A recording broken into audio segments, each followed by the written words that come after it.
na akwaba bio ya say share ye di kan ida me subscribers na say nyame nhyira mo obi a wa subscribe to this channel bia besa me ka se me da wase an cuz I really appreciate it.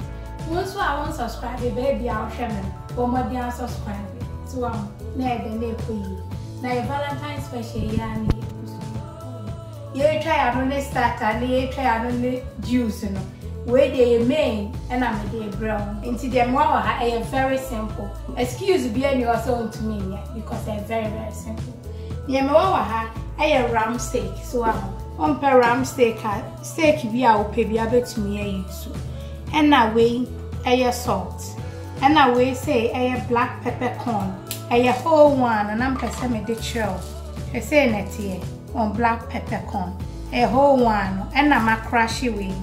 Tidia me ya ne se me de guayuem ena me de tapolino emiemi aso keke nti eno ni eno ye 1.5 tablespoon dodo a wo pe bia no obetumi afa ena we double cream ana se heavy cream eno 90 milliliters ena we me black pepper ena we say me sauté mushrooms flat one de bia me pe mushroom ti ana me tai si hono my olive oil ni garlic me che met me the whole recipe na ma wow pen jame comment amecho and away 1 teaspoon of butter and margarine butter na me use and away 2 tomatoes I make really atom and away say 1 teaspoon of chopped onion so on jene na me try nkete nti agro ne ho na ebe ko simple and one say wafa o black peppercorn ama crush now I sprinkle be a good steak in it so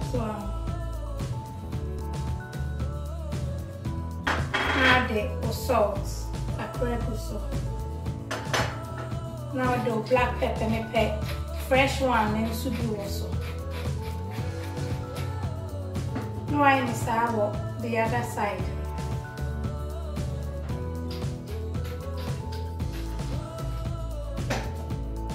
You know why both sides no is in the camera. I don't suffer from into one no is in both sides. Oh yeah, or don't chain and no black peppercorn and no black pepper. Inti me de see her. Ama arrest take a crabby for about 5 to 10 minutes. Now me romaine saba me achiaso. Enti me meaty, my season so for about 15 minutes. Ama settle. Na way black peppercorn, any double cream no, any onion, any butter any. And when you buy your sauce na, you di steak. Na steak no so no. Chips, homemade chips, be pa my and and also this over. Na do veggies account. Enti ko baby o, ti na ho na hwe me wie. If you say e be ko yie papa, ti ye chiaso. Nti say me de me grill pan na esi so and na maso asiama na do wa ho and na me de me spray coconut oil kitwe bi egu so say be ya enkeka so na afi wo do steak no akese me pa grill pan no betumi aye wo frying pan no ma frying pan en do so an dra na kire se wa e den wo di afi enu nti be ko yie ta.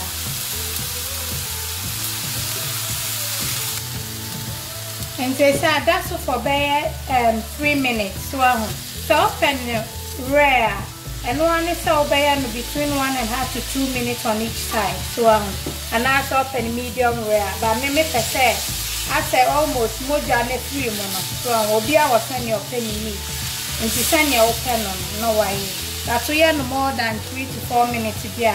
Like I say well done, which is emu nyina awo ba mpese be chi bebre so nti ana ma wani akon hwe na kono na udi betwa ma odofo send ye beko yie no ahu me se wan na wase a ja me comment ni enko ka ho asem original ko na be ka we a kire wo odoko anso ye twaso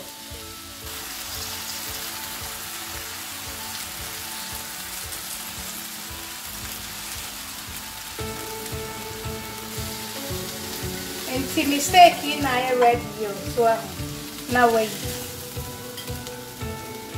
say no me de min toast no wa me twa me na de agu so akasa sato buo na a easy recipe to equally taste the akasa me sauteed mushrooms no and so me de atoto kakra so manoa de that is grilled flavor and one will say we ya na the fall now the attention so come on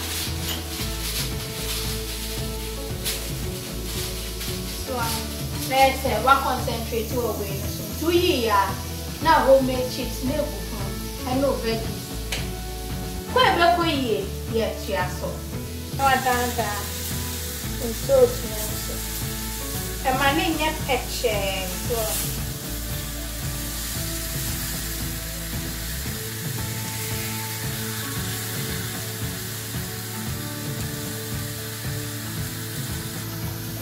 me eating toast and any mushrooms.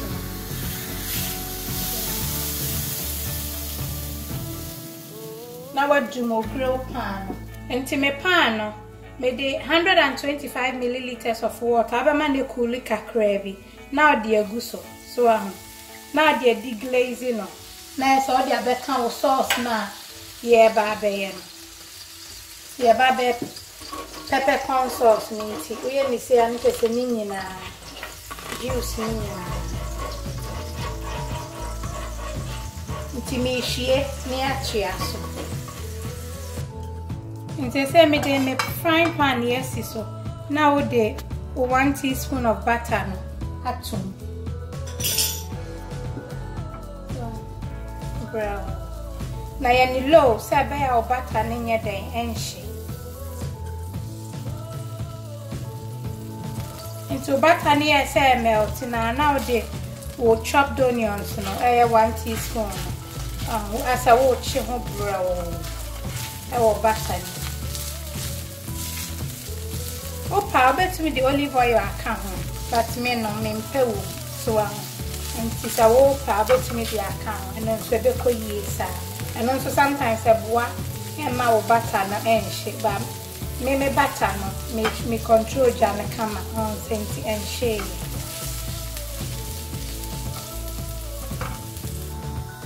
And to me onions in na achi brewi. So obi ohwa ochi ni peppercorn ni mansan or the butter ni jen ba dia me hu ni say na etena me bebre. So na say she nti say me de me peppercorn na den egum. So anon dia sanya me ka me use 1.5 tablespoon ebi na me de egu me de season me ram steak na so unti say wo pe more fegum so like ana ni hwam come on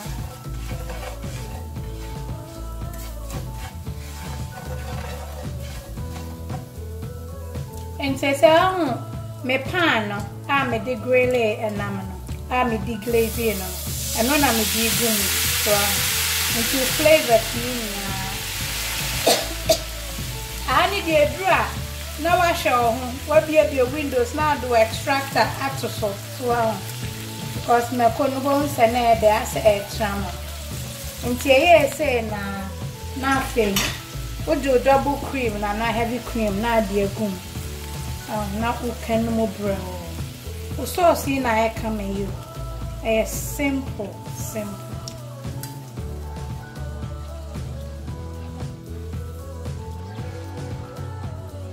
To black peppercorn sauce in a very simple. Now I feel the salt to taste. Well, bibia wo ya no akanhwe. Now the with the black pepper.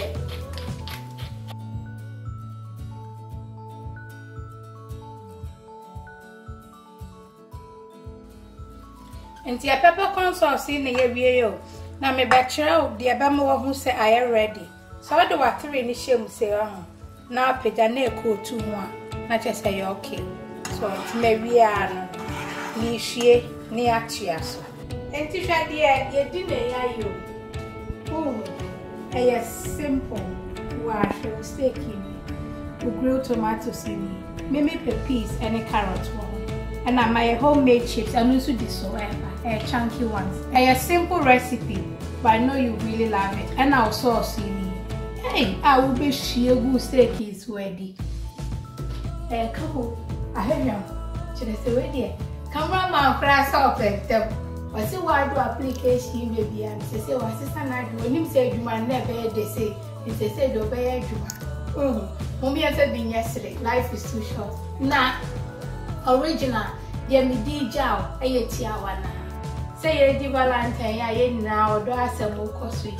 I want you to take a moment and reflect on your marriage. I told the beer, yes, yeah, PPR and so I'm calling. And so I'm saying, let's say I'll buy or buy a juma, then my year juma. Or go a crowd will cry, where room now wake up, so I'm to myself. One pebble, nothing I say. Now, well, put some who said, dear, and I bet to me, I spicy up my marriage. If you said, send him no account. I worry need your papa be any baby, and I'll obey my papa be any baby, and you send your mummy or back carry myself through your marriage time, and ever mind that way. Nay, a man who's yesterday, Mupia, my bantam, my best so you, Musa, like I said, dear queen, obey me do a while, obey fear, or one the darling collide be now one saw about what done I say. Obey me do or baby so a while, or coba, a year me and this year's year fear now saw by my than a snake queen. No original one and become we are children. I will adopt so. Macassi, I read it. A recipe control. Now this suit table so I'm out of it. Or better was you. Fetted you when now. When you're steak, no apple steak knife. I can't. I mean, if I wait your steak knife, no, and only the no knife zigzag, zigzag. So send me in. Yes, all the channel now. So I won't subscribe to this channel or more than subscribe. Yeah, be a share your new crime. I will see a video. All the best. I love you all.